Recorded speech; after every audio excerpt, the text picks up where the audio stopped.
Sir నమస్తే.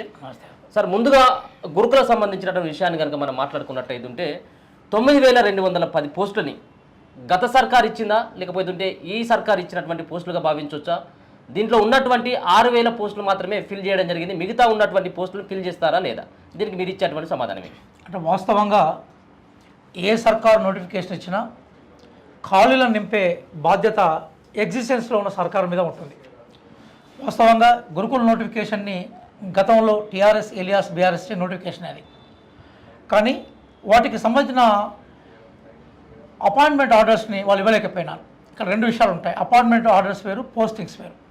అంటే నువ్వు గురుకుల లిస్టులో నువ్వు సెలెక్ట్ అయినావు అని చెప్పేసి ఇచ్చేది అపాయింట్మెంట్ ఆర్డర్, నువ్వు పలానా జాగాలో పలానా స్కూల్లో పనిచేయాలని చెప్పేది పోస్టింగ్స్. జరిగింది ఏంటంటే ఈ రిక్రూట్మెంట్కి సంబంధించిన నోటిఫికేషన్, ఈ రిక్రూట్మెంట్కి సంబంధించిన ఎగ్జామ్స్ అన్నీ కూడా గత ప్రభుత్వ హయాంలో జరిగినవి. కానీ ఆ ప్రభుత్వము ఎక్కడ ఫెయిల్ అయిందంటే వీళ్ళకి అపాయింట్మెంట్ ఆర్డర్స్ ఇవ్వడంలో ఫెయిల్ అయిపోయింది. చిన్న చిన్న టెక్నికల్ ఇష్యూస్ ఉండే, వాటి సాల్వ్ చేయాలనుకుంటే గత ప్రభుత్వం సాల్వ్ చేసేది, కానీ రకరకాల కారణాల వల్ల వాళ్ళకి ఎలక్షన్స్ కోసం మాత్రమే ఆ నోటిఫికేషన్స్ ఇచ్చాము అనుకొని అక్కడికే ప్రయత్నం చేసింది. కాంగ్రెస్ వచ్చినాక గొప్పతనం ఏంటంటే ముఖ్యమంత్రి రేవంత్ రెడ్డి గారు ప్రమాణ స్వీకారం చేసిన వెంటనే వీళ్ళకు అపాయింట్మెంట్స్ ఆర్డర్స్ ఇచ్చాడు. అయితే పోస్టింగ్స్ ఇవ్వడానికి అపాయింట్మెంట్ ఆర్డర్స్ మధ్య ఒక తేడా ఉన్నది. అదేముందంటే గురుకుల వ్యవస్థ దాదాపుగా 15 ఏళ్ల నుంచి బాగా నడుస్తూ ఉన్నది.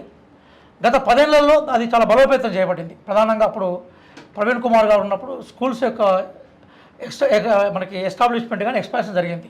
కానీ గురుకుల వ్యవస్థకు ఆయన పితామహుడు కాదు, గురుకుల వ్యవస్థకు పితామహుడు ఎస్ఆర్ శంకరన్. కాంగ్రెస్ పార్టీ టైంలోనే గురుకుల వ్యవస్థ వచ్చింది. మొట్టమొదటి గురుకుల స్కూల్ని ఎస్టాబ్లిష్ చేసిన సర్వేలో అప్పుడు ముఖ్యమంత్రిగా పివి నరసింహారావు ఉండేది. అంటే గురుకుల సిస్టాన్ని ఏర్పాటు చేసింది కాంగ్రెస్ పార్టీ, బలోపేతం చేసింది శంకరన్ గారి టైంలో. దానికి ఒక వెలుగు తీసుకొచ్చి దానికి కొంత పరిపుష్టత కలిగించింది మాత్రము ప్రవీణ్ కుమార్ గారి ఆధ్వర్యంలో. మన కాదన్యం, అది చారిత్రక సత్యాలు అట్లా పెట్టుకోవాలి. అది ఇప్పుడు ఏమైందంటే గురుకుల వ్యవస్థలో పోస్టింగ్స్ వచ్చి ఉద్యోగాలు చేసే ఎంప్లాయీస్ కూడా చాలామంది ఉన్నారు, 10,000కు పైగా ఉన్నారు. వాళ్ళు అక్కడ అపాయింట్ అయిన దగ్గర నుంచి అంటే పోస్టింగ్ వచ్చిన దగ్గర నుంచి వాళ్ళకి ట్రాన్స్ఫర్స్ లేవు. ఇప్పుడు వాళ్ళు ఏం డిమాండ్ చేస్తున్నారంటే ఇప్పుడు ఎక్కడైతే పర్మనెంట్ ప్లేసెస్ ఉన్నాయో అక్కడ వేకెన్సీస్ ఉన్నాయి, మేము 10 ఏళ్ళ నుంచి 12 ఏళ్ళ నుంచి 15 ఏళ్ళ నుంచి ఇక్కడ పనిచేస్తున్నాం, మమ్మల్ని ట్రాన్స్ఫర్ చేస్తే ఏమైందంటే మేము చాలా సీనియర్స్ కాబట్టి పర్మనెంట్ ప్లేసెస్కి మేము పోతాం, పోయిన తర్వాత రిక్రూట్మెంట్లో మా ప్లేసెస్ ఎక్కడైతే మేము ఖాళీ అయితే మేము 10 ఏళ్ళ నుంచి ఇక్కడే పనిచేస్తున్నాం కాబట్టి మా ప్లేసెస్ ఎక్కడైతే ఖాళీ అయితాయో మా ఖాళీ అయిన ప్లేసెస్లో ఇప్పుడు మీరు ఎవరినైతే తీసుకున్నారో వాళ్ళని తీసుకోమనేది వాళ్ళు చెప్తున్నారు. అది న్యాయపరమైన డిమాండ్. అంటే యాక్చువల్గా ఈ గురుకుల అపాయింట్మెంట్స్ చేస్తున్నప్పుడు కూడా వాళ్ళు అదే విషయం చెప్పారు. అప్పటికే ఎలక్షన్స్, పార్లమెంట్ ఎలక్షన్స్ ఇదంతా జరుగుతున్నాయి కాబట్టి సరే వీళ్ళకు పోస్టింగ్స్ ఇవ్వకుండా అపాయింట్మెంట్స్ ఇచ్చారు. వీళ్ళ పోస్టింగ్ ఇవ్వకపోవడానికి కారణం ఏంటంటే ఆ సిస్టాన్ని ప్రక్షాళన చేయకుండా, అంటే వాళ్ళని ట్రాన్స్ఫర్ చేయకుండా వీళ్ళకి ఇవ్వడం సాధ్యం కాదు.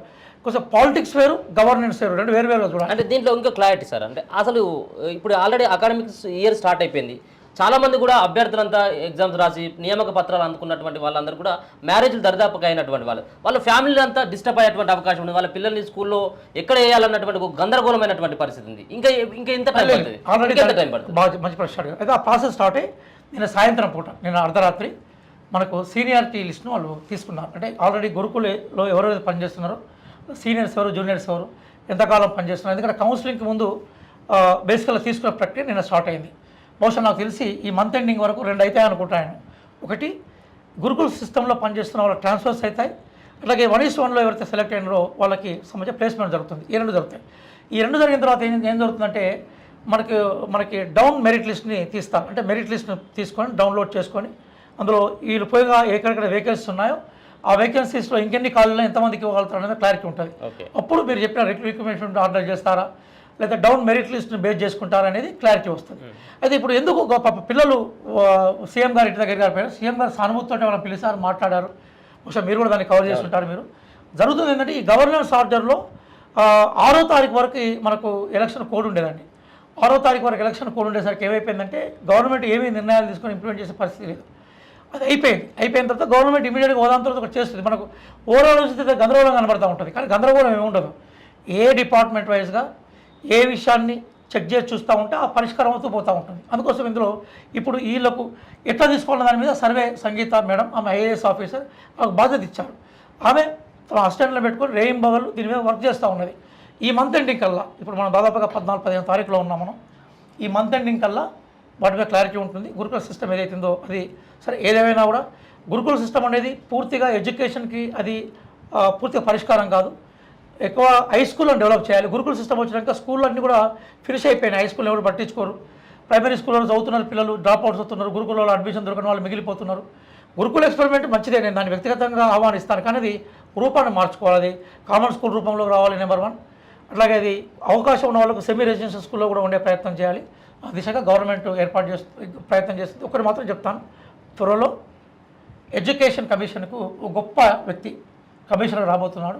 ఆయన వచ్చినాక చాలా మార్పులు వస్తాయని మేము ఆశిస్తున్నాం. దీంట్లో ఇప్పుడు మీరు అన్నట్టుగా ముఖ్యమంత్రి ఇంటి దగ్గరికి చాలా దఫాలుగా వెళ్ళడం జరిగింది. గురుకుల ఎగ్జామ్స్ రాసి 1:2లో ఉద్యోగాలు రానటువంటి వాళ్ళు మాకు అసలు వస్తాయా రావా, కేవలం ఇచ్చినటువంటి 9,210 పోస్టులలో 6,500 పోస్టులు నింపి మిగతా ఉన్నటువంటి 2,500 నుంచి 3,000 పోస్టులని భర్తీ చేస్తారా, అవి బ్యాక్లాగ్లో పెడతారా అంటే దీనికి మీరు ఇచ్చేటువంటి సమాధానం. అనిల్ గారు, మీరు అంటే నేను హానెస్ట్గా చెప్తాను నిజాయితీ, ఎందుకంటే నేను టీచర్గా పనిచేశాను, గవర్నమెంట్ టీచర్గా.